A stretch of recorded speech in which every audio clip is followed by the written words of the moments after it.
Why, hello there, Poison Tea Party Society. Janet here, and I hope you're ready because I've brewed up a special batch of extra poison for you today. So grab your teacups and let's dive right in, shall we?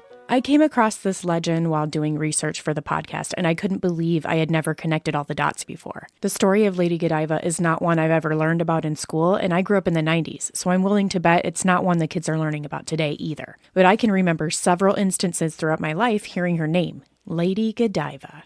How hilarious that I've gone this long without ever really knowing who she is or what people were referring to when bringing her up. So that had me wondering, how many of you really know the story, the legend, I guess, of Lady Godiva? This tale takes place all the way back in the year 1057 in Coventry, England. There was a prominent man by the name of Leofric, and he was Earl of Mercia. And I guess you could actually call him Leo Prick, because this guy was a total fucking asshole. He was always taking every opportunity to raise taxes on the locals.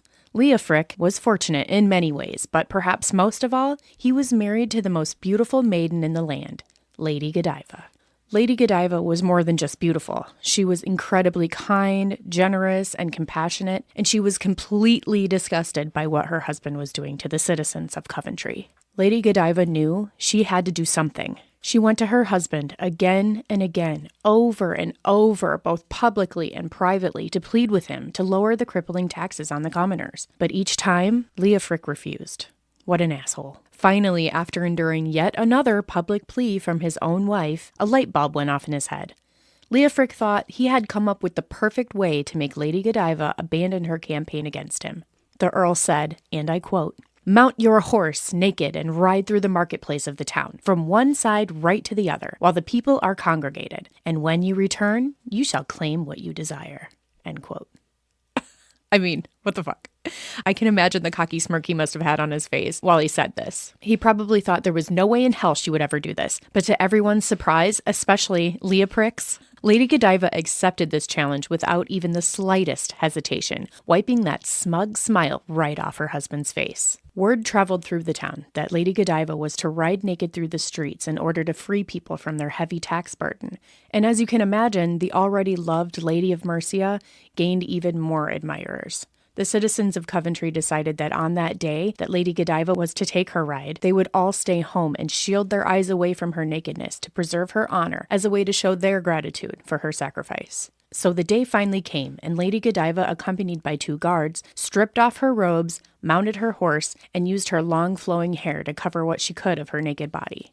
The horse's clacking hooves echoed off the cobblestone as she rode through the streets of Coventry, and the marketplace was empty. The people had kept their word. Well, almost. You see, in the heart of the marketplace lived a tailor and pervert named Tom, and he, like everyone else at the time, had heard of the legendary beauty of Lady Godiva.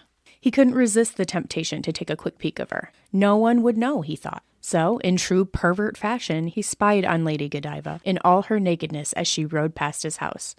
But as we all know, karma is a real bitch, and she was coming right for Tom. He paid a hefty price for his decision because it's said that Tom was struck blind afterward. Some renditions of the tale say it was divine, heavenly punishment, and others say the townspeople took it upon themselves to bring Tom to justice and took his eyes out themselves.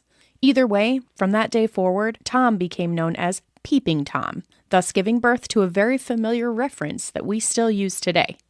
Lady Godiva eventually returned home. Leopric actually made good on his promise to lower taxes, and Lady G goes down in history as a badass woman who wasn't afraid to fight for what she thought was right in one of the most memorable ways possible. The legend of Lady Godiva is certainly inspiring, but did it happen? Most experts say probably not. At least, maybe not in the way it's traditionally told.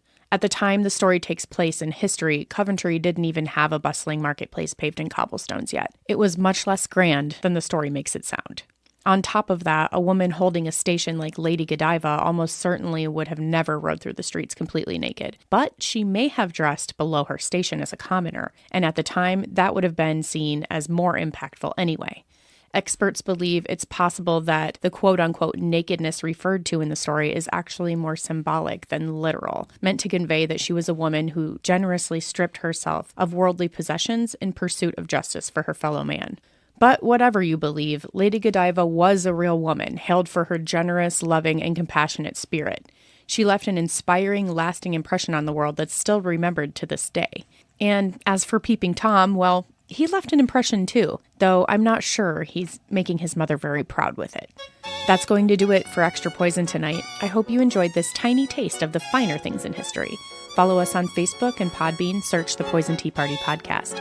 Until next time, my lovelies, may your feet not be smelly because, girl, what the helly?